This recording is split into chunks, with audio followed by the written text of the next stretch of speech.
ಎಂದಾಕ್ಷಣ ಮಾರುದ್ದ ಓಡುವವರೇ ಹೆಚ್ಚು. ಇಂಥವರ ಮಧ್ಯೆ ಚಿತ್ರದುರ್ಗ ನಗರದಲ್ಲಿ ಮಹಾನಾಯಕ ವಾರಪತ್ರಿಕೆ ಸಂಪಾದಕರಾಗಿ ಪತ್ರಿಕೆ ನಡೆಸುತ್ತಿರುವ ವ್ಯಕ್ತಿಯೊಬ್ಬರು ಯಾವ ಭಯವೂ ಇಲ್ಲದೆ 100ಕ್ಕೂ ಅಧಿಕ ವಿಷದ ಹಾವನ್ನು ಹಿಡಿದು ರಕ್ಷಣೆ ಮಾಡಿದ್ದಾರೆ.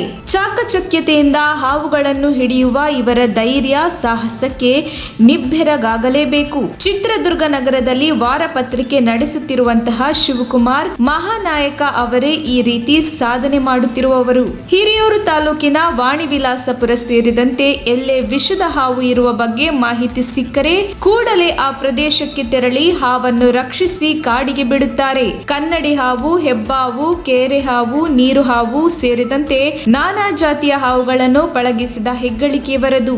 ವಾಣಿವಿಲಾಸಪುರ ಗ್ರಾಮದ ಜಮೀನಿನಲ್ಲಿ ಸಿಕ್ಕಿ ಹಾಕಿಕೊಂಡಿದ್ದ ಸುಮಾರು 6 ಅಡಿ ಉದ್ದದ ಕೇರೆ ಹಾವನ್ನು ರಕ್ಷಣೆ ಮಾಡಿದ ಶಿವಕುಮಾರ್ ಅವರು ಹಾವನ್ನು ರಕ್ಷಿಸಿ ಎಂಬ ಸಂದೇಶವನ್ನು ನೀಡಿದರು. ಈ ಸಂದರ್ಭದಲ್ಲಿ ಶಿವಕುಮಾರ್ ಅವರಿಗೆ ರಾಜು, ಸಿದ್ದೇಶ್, ಕಿರಣ್ ರವರು ಸಹಕಾರ ನೀಡಿದರು. ವರದಿ ಮುರಳೀಧರನ್ ಆರ್, ಹಿರಿಯೂರು.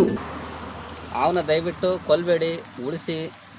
ಈಗೆಲ್ಲ ಹೆಚ್ಚಾಗಿ ಅವನ್ನ ಸಾಯಿಸಕ್ಕಂತ ಇರೋದೆಲ್ಲ ಜನ. ಇವಾಗ ಯಾರು ದಯವಿಟ್ಟು ಸಾಯಿಸ್ಕೊಳಕ್ಕೆ ಹೋಗಬೇಡಿ. ಇಲ್ಲಿಂದ ಬರ್ತಕ್ಕಂಥ ರೋಗಗಳನ್ನ ಹತೋಟಿಗ್ತಾ ಇರೋದೇ ಹಾವು. ಹಾಗಾಗಿ ಹಾವು ಒಂದು ರೈತರ ಮಿತ್ರ.